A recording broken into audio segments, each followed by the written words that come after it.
Hi Connect Church family, we want to welcome you to Bible Studies on Demand. We have some great resources for you that we hope that you will take part in. We know we're kind of going through a weird time right now, but we are very excited about what we're doing here as a church. We have some great resources that also include the Bible study discussions, and you can get them and download them as you get involved with our Bible studies. Welcome back. We're going to continue in Daniel, the book of Daniel this week. Still going to be in Daniel. We're going to be in Daniel chapter 3. We were in Daniel chapter 1 last week, so we're going to go ahead and pray, and then we'll get started in Daniel chapter 3. Lord, we come to you again today. As always, we want to start off our time together connecting with you and being able to ask you for wisdom as we look through your word and guidance to think about what you have for us to learn and to be able to take away truths from your word that we can apply to our lives in these times, Lord. And we pray that you would be with us as we do that and just provide wisdom and understanding for us, Lord, as we look at your word. In Jesus' name, amen. All right, so last week we were in Daniel chapter 1, just kind of getting the book kicked off, seeing what was going on here, and then so now we're moving to Daniel chapter 3. So chapter 3 really focuses on Shadrach, Meshach, and Abednego, right? Daniel's not really in this chapter at all, but if we go back to chapter 2, just kind of what we've skipped over in Daniel chapter 2, what we found was King Nebuchadnezzar had a dream about a statue, and the statue had different parts of it were made out of different materials, right? And so this dream, he was confused about this dream, and basically God gives Daniel the ability to interpret this dream for Nebuchadnezzar. And so that's what we kind of missed in chapter 2. And then in chapter 3, we're picking up with Shadrach, Meshach, and Abednego, the story of the fiery furnace, which I'm sure most of us are familiar with. But basically, King Nebuchadnezzar now went from dreaming about statues to building statues, right? So he's built a statue that he wants everybody to worship, and that's kind of where we're going to be right now. So we're going to look through the entire chapter. We're going to break it into 3 sections and pull out a few things as we go. So we're going to start with chapter 3, verses 1 through 7. So chapter 3, verses 1 through 7 start off saying, King Nebuchadnezzar made an image of gold, 90 feet high and 9 feet wide, and set it up on the plain of Dura in the province of Babylon. He then summoned the satraps, prefects, governors, advisors, treasurers, judges, magistrates, and all the other provincial officials to come to the dedication of the image he had set up. So the satraps, prefects, governors, advisors, treasurers, judges, magistrates, and all the other provincial officials assembled for the dedication of the image that King Nebuchadnezzar had set up, and they stood before it. Then the herald loudly proclaimed, "This is what you are commanded to do, O peoples, nations, and men of every language. As soon as you hear the sound of the horn, flute, zither, lyre, harp, pipes, and all kinds of music, you must fall down and worship the image of gold that King Nebuchadnezzar has set up. Whoever does not fall down and worship will immediately be thrown into a blazing furnace."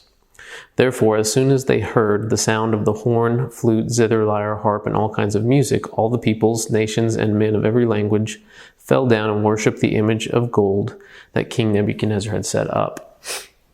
So we're going to stop there for a minute and take a look, break this down for a second. So in 1 through 3, we really just are seeing the record of the statue being built and the size. It gives us the size and where it stood.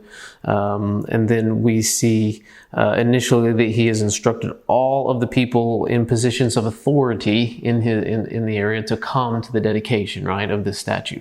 So the people, the idea here is, I think, is he's further solidifying, trying to bring together all of these nations that he has conquered and try to, like we talked about last week, try to kind of inundate them and bring them together into his culture so that there is more functionality in the culture, right? So we not only have Babylonian officials here, or which would have been the Chaldeans. We don't only have them, but we also have the high-ranking officials from the cultures and societies that he has overtaken, right? So we would have the Jewish, obviously Shadrach, Meshach, and Abednego are here because we know this account is about them and they're Jewish, right? So all of the officials that he's trained in his court and chosen to rule over the different cultures that he has conquered are here and are supposed to be doing this. So this is just another way that Nebuchadnezzar can solidify power, but also kind of bring everybody together. If we think about that, a lot of rulers throughout history have done that, right? One way that you can bring people together is through faith or religion, and so that's kind of what's happening here. He's trying to bring them together through the worshiping of this image, this statue that he has set up. So that's kind of 1 through 3. Then 4 through 7, basically we're just seeing here the command, right? The command that you're going to fall down when you hear the music and bow down to this statue and worship it. And if you don't, then you're going to be thrown into the blazing furnace, right? So incidentally, one of the ways that we probably also know that this is not just the Chaldeans at this point, but that this is encompassing all the cultures, is the mention of all the different musical instruments. So Nebuchadnezzar is trying to accommodate all of the cultures here by pulling from musical instruments and musical types and varieties that would have been from the different cultures, not just the Babylonian culture. We also see in verse 7 that this is really enough, right? The consequence of being thrown into the fire, if you don't do this, was enough to make the people follow the command, because it says, the end of verse 7 says, all the peoples, nations, and men of every language fell down and worshiped the image of gold that King Nebuchadnezzar had set up, right? So because of the consequences of being thrown into the fire, if you did not do this, that was enough for everybody, or most everybody, to do that. So when we look at this first section, I think what we can apply to our lives here is the idea that remaining faithful to God in certain situations is probably going to put us in the minority. Maybe not all the time, but a lot of times it might put us in the minority, and that's what happens here. Like I just mentioned a minute ago, verse 7 specifically, right, talks about the fact that all peoples, or all men, it says of all peoples, all the peoples, nations, and men of every language fell down and worshipped the image, right? We read that just a second ago. So if you know the story, which most of us probably do, we know that Shadrach, Meshach, and Abednego do not worship. So if we kind of pull from that coming up and look at this that we're seeing right here, we're seeing that Shadrach, Meshach, and Abednego are in the minority at this point, right? They have chosen to follow God instead of what King Nebuchadnezzar said, and that has put them in the minority. So the interesting thing here, I think, about looking at putting us in the minority when we don't follow God is that sometimes it's very easy for us to be put in the minority that way. If you look at all these people that bow down, coming from all different cultures, not just the Babylonians, right, from all different cultures, most of these people in that instant, basically abandoned all of their belief systems, right? Surely they had belief systems that had included other deities and gods besides what they were being asked to worship here. All of them bowing down because of the fiery furnace meant that most of them at that point, in that instant, decided, you know what, it's not worth it right now. I'd rather be alive than continue with the belief system I had. So in that instant, a lot of the belief systems that they had and brought with them, they threw out the door because of the consequences. So I think that's interesting, and that tells us a lot about the idea that if we are going to hold true to what God says, there are going to be a lot of people around us who are going to abandon in times of crisis or trial what they believe in to go with a majority. And we have to be prepared that that's something that is going to happen. If we're going to stand in a minority for God, it can happen very quickly. And a lot of people, even people who we might have considered Christians with us, may be doing the same thing. There could have been other Jewish people here that decided, you know, it's not worth it. I'd rather save my skin, and bowed down instead of refusing as well. So I think we currently see a shift in our culture that's going to cause this to be something that some of us, or maybe a lot of us, are going to probably deal with at some point in our life. Christians in the United States seem to be moving from a position being comfortable in the place of the majority to being now uncomfortable or going to a place of being uncomfortable in a place in the minority.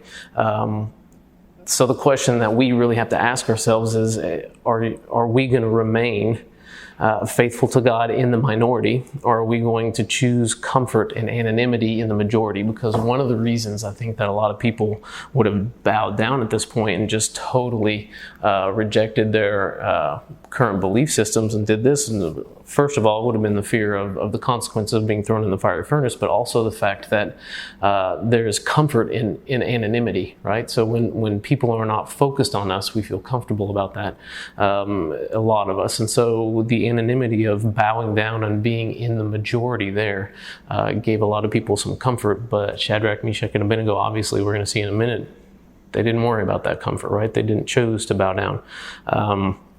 So we ourselves have to be prepared.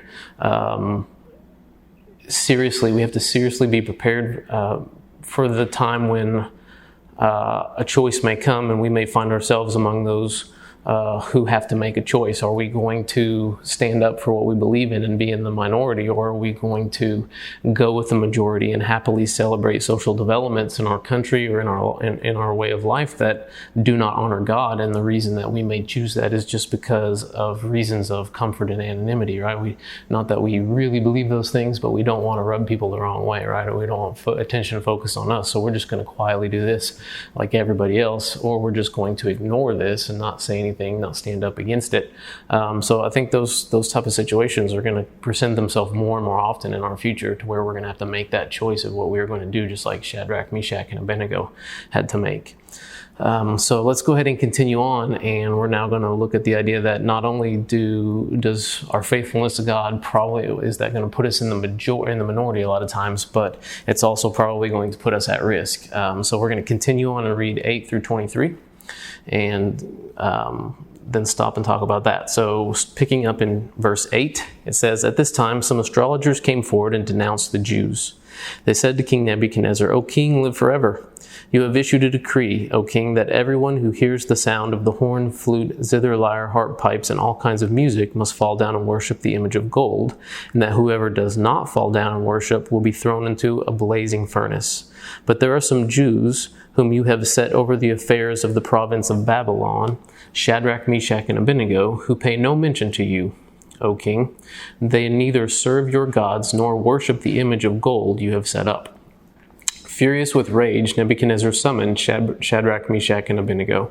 So these men were brought before the king, and Nebuchadnezzar said to them, 'Is it true, Shadrach, Meshach, and Abednego, that you do not serve my gods or worship the image of gold I have set up? Now when you hear the sound of the horn, flute, zither, lyre, harp, pipes, and all kinds of music, if you are ready to fall down and worship the image I made, very good. But if you do not worship it, you will be thrown immediately into the blazing furnace. Then what God will be able to rescue you from my hand?' Shadrach, Meshach, and Abednego replied to the king, 'O Nebuchadnezzar, we do not need to defend ourselves before you in this matter. If we are thrown into the blazing furnace, the God we serve is able to save us from it, and he will rescue us from your hand, O king. But even if he does not, we want you to know, O king, that we will not serve your gods or worship the image of gold you have set up.' Then Nebuchadnezzar was furious with Shadrach, Meshach, and Abednego, and his attitude toward them changed. He ordered the furnace heated 7 times hotter than usual and commanded some of the strongest soldiers in his army to tie up Shadrach, Meshach, and Abednego and throw them into the blazing furnace. So these men, wearing their robes, trousers, turbans, and other clothes, were bound and thrown into the blazing furnace. The king's command was so urgent and the furnace so hot that the flames of the fire killed the soldiers who took up Shadrach, Meshach, and Abednego, and these 3 men, firmly tied, fell into the blazing fire." So when we go back and break that down, 8 through 12 is just some of these Chaldeans or Babylonians come to Nebuchadnezzar and point out that Shadrach, Meshach, and Abednego are disobeying the king's commands, right? So, and they go a little bit farther. It seems like this may be a little bit of a tattling jealousy type issue, right? These guys are natives of Babylon. They're probably not too happy that Shadrach, Meshach, and Abednego, who are outsiders in their opinion, have such high positions and authority. Maybe a little bit of jealousy there with what's going on and how much the king favors them and Daniel.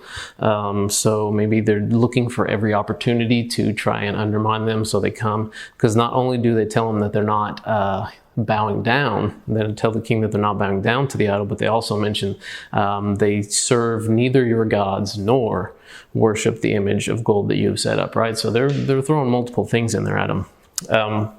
And then 13 through 18 is the verbal interaction between the king and Shadrach, Meshach, and Abednego, right? The king starts out by being angry, but basically saying, you know what, I'm going to give you a second chance. We know that from the first chapter, the king, God caused the king to look favorably on Daniel and these three, Shadrach, Meshach, and Abednego, because of the choices that they made at the beginning of their captivity. So the king definitely looked favorably on them up until that point, and so he's giving them a second chance, right? He's basically saying, maybe your God is great, fantastic, you've proven your point, right? But now it's time to do what I say. Interesting. I also think it's interesting to look at the comment that the king makes at the end of his little speech, which is, then what God will be able to rescue you from my hand? I think that's a very telling statement on King Nebuchadnezzar, because I think it really points to the fact that he didn't really probably have a strong faith in anything spiritual wise, because if he is setting himself up into a position where he thinks that no God, not even the gods he worships, would be able to overrule him as an earthly king, then that really is kind of telling about what he thinks about spiritual matters and the gods, even the gods that he worships. So interesting there. And I also love the reply that Shadrach, Meshach, and Abednego give back to him. Basically, the reply is, we don't have to defend you or defend ourselves to you, right? They say that right here.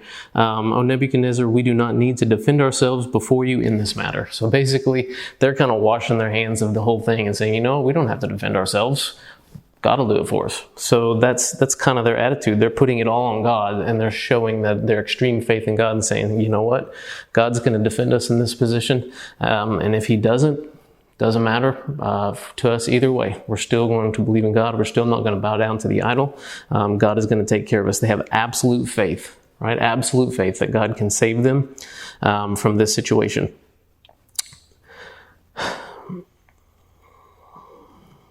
So when we look then at what happens, the king is now, because of their answer, the king is furious, right? It says he's furious. His attitude towards them changed. A lot of this probably has to do with the fact that not only did they challenge the king, who, is in ultimate authority, but they challenged him in public in front of all the other officials. And as king, he has to keep that power consolidated, right? He has to keep his persona of power intact. And so instead of since they openly defy him in front of everybody twice, right? So first time by not bowing, second time by basically he gives them a second chance, and they basically tell him it's not going to happen. We don't even have to defend ourselves to you. So he orders the fire furnace heated 7 times hotter, which may sound kind of weird to think about since they didn't have thermometers, but a lot of times 7 times in the Bible, that phrase 7 times in the Bible usually means to the extreme or as much as possible, right? So 7 times hotter basically just means they got it as hot as they could possibly get it. Enough that the guards were killed, right? Who were just throwing them in. The heat was so intense that it overwhelmed the guards as they were just tossing them into the fire. So looking here, Shadrach, Meshach, and Abednego, they knew the consequences of their choices, and they still chose them. And I find it also interesting, I know I've said that several times, but I find it interesting that a lot of us might think they were willing to die for their faith, but I don't see it that way. I see that they were willing to die not for their belief in God, but they were willing to die for a choice of not sinning. Right?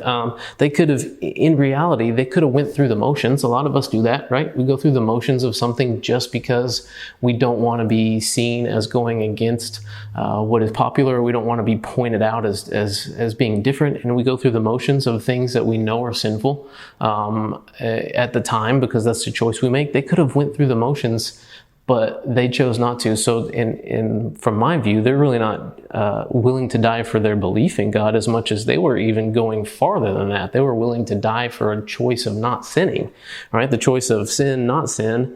If I sin, then I'll be okay. If I don't sin in this instance, maybe God will forgive me, but I won't die. They chose to go for the one that says, you know what, I'm not going to sin, and I'm willing to die for that. So I don't know how many of us would go that far with the idea of, well, either I sin and I'm okay, or I don't sin and I die. Well, I'm going to take this. I don't know how many of us would make that choice. It seems a little bit more even of an intense choice that we would think about than we would normally think about.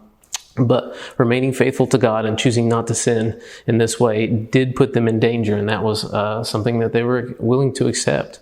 So the question I think that we have to look at when we're looking at this section for us is how are we willing to go that far, right? Ask yourselves that same question, right? So now that we may not face physical dangers in our lifetime, we do live in a different lifetime than these guys did. But our faithfulness to Christ is going to put us at risk in some way, shape, or form throughout our life. It may put us in risk of losing friendships. It may put us in risk of losing family relationships or messing those up. It may put us in risk of losing our job or being humiliated, or what's very common right now, it may put us at risk of being negatively labeled in front of the entire world or public for our beliefs, which is happening more and more often. But we have to decide, are we going to choose to risk that, or are we going to choose to play it safe and just go through the motions in front of the world so that we don't have to put it all on the line? So Shadrach, Meshach, and Abednego chose to put it all on the line, right? And they said, we're leaving it up to God. God can save us. If he doesn't matter. It's his plan, not our plan, all right? So let's go ahead and look at the third section, the final section. We're going to look at verses 24 through 30 and kind of sum this up. So far, Shadrach, Meshach, and Abednego have went from their choices putting them in the minority, their faithfulness to God putting them in the minority, and then their faithfulness to God went ahead and put them at risk, and their life was at risk at this point. So let's finish this up and see what we can pull out of the end. So 24 is where we're going to pick up. Then King Nebuchadnezzar leaped to his feet in amazement and asked his advisors, "Weren't there 3 men that we tied up and threw into the fire?" They replied, "Certainly, O king." He said, "Look, I see 4 men walking around in the fire, unbound and unharmed, and the 4th looks like a son of the gods." Nebuchadnezzar then approached the opening of the blazing furnace and shouted, "Shadrach, Meshach, and Abednego, servants of the Most High God, come out, come here." So Shadrach, Meshach, and Abednego came out of the fire, and the satraps, prefects, governors, and royal advisors crowded around them. They saw that the fire had not harmed their bodies, nor was a hair on their heads singed. Their robes were not scorched, and there was no smell of fire on them. Then Nebuchadnezzar said, "Praise be to God of Shadrach, the God of Shadrach, Meshach, and Abednego, who has sent his angel and rescued his servants. They trusted in him and defied the king's command, and were willing to give up their lives rather than serve or worship any god except their own God. Therefore I decree that the people of any nation or language who say anything against the God of Shadrach, Meshach, and Abednego be cut into pieces, and their houses be turned into piles of rubble, for no other God can save in this way." Then the king promoted Shadrach, Meshach, and Abednego in the province of Babylon. So let's go back and look. 24 through 27 is really just the king noticing that, hey, they didn't die, right? They're walking around in there, and now there's 4 of them. There were 3 at first, now there's 4. And one of them, that 4th one, who we didn't throw in there, really looks like a god, or has some sort of appearance of something that is not worldly, of another world, right? Or not earthly, at least. So he signals for them to come out of the furnace. They come out, nothing's happened to them, they're not burned, they're not singed, they don't even smell like smoke. I also find it interesting that he, I don't know that this really matters, but I thought a lot about this. He called for the 3 of them to come out, and then he mentions that 4th one in the fire, the one that he said has the look of a god, but then we don't hear anything else about him. That one, we don't know if that being just disappeared at that point, or if it came out as well, but nothing else is mentioned about that person at all. So that's kind of interesting. And then 28 through 30, the king then commands anyone who says anything against them and their God to be cut into pieces, their houses turned into rubble. I think we have to be careful here. I don't think that we can look at this as a conversion of King Nebuchadnezzar. He doesn't ever give any indication in here that he is converting and worshiping God. He just decrees that anybody who says anything against Shadrach, Meshach, and Abednego's God, those things would happen to him. Probably more out of fear of what he had just seen, not a conversion. We also have to remember that earlier when this all happened, he said, Shadrach, Meshach, and Abednego, servants of the Most High God, come out here. So in that phrase, he's kind of still, there's kind of an indication, if you kind of think a little bit more about that phrase deeply, an indication that he's just saying, of all the gods that I know of or that I worship or that I've seen, their God is the highest God. So I don't think there's enough here to indicate that he made a conversion and that he actually threw off all the idolatry that he'd been into with his nation and people group and served only God. I just think that at this point he's recognizing that Shadrach, Meshach, and Abednego's God does exist, that he is powerful, the most powerful God that he would know of, and that he doesn't want anybody in his kingdom offending this God because obviously God showed up in a powerful way and he saw that. So just a little side note there on that. So the important thing that we see here is that obedience and faithfulness of Shadrach, Meshach, and Abednego was a witness to those around them. So if we look, the first thing that we saw was that Shadrach, Meshach, and Abednego, their faithfulness to God put them in the minority, right? And then their faithfulness also put them at risk, in this case, risk of physical or death, right? This was physical harm that they were risking. Some of us won't risk that probably in our lifetime. And now we see that because of those choices that they made to put themselves in the minority and to put themselves at risk, their actions were a witness to those around them. Even though we don't see a conversion, really, even though we don't see King Nebuchadnezzar converting to following God and he not ordering his or any of the officials around making that conversion to this faith, we do see that they are affected by it, right? They see this information and they have to make a choice. When we live our lives in a way that is honoring God and we are faithful to what his word says and what he has said, and we put ourselves in the minority, we may be putting ourselves at the risk, we are giving off a witness with our lives and our testimony. Even without speaking a word to somebody about God, we can still give off a witness, right? So there's really, you can witness to people by telling them about Jesus, right? Which is what we need to do. We can do that, but we can also give off a witness just by our actions and what we choose to do. And that's what we see here with Shadrach, Meshach, and Abednego. Now, just because there wasn't a conversion in this case doesn't mean that their witness was worthless or did no good, right?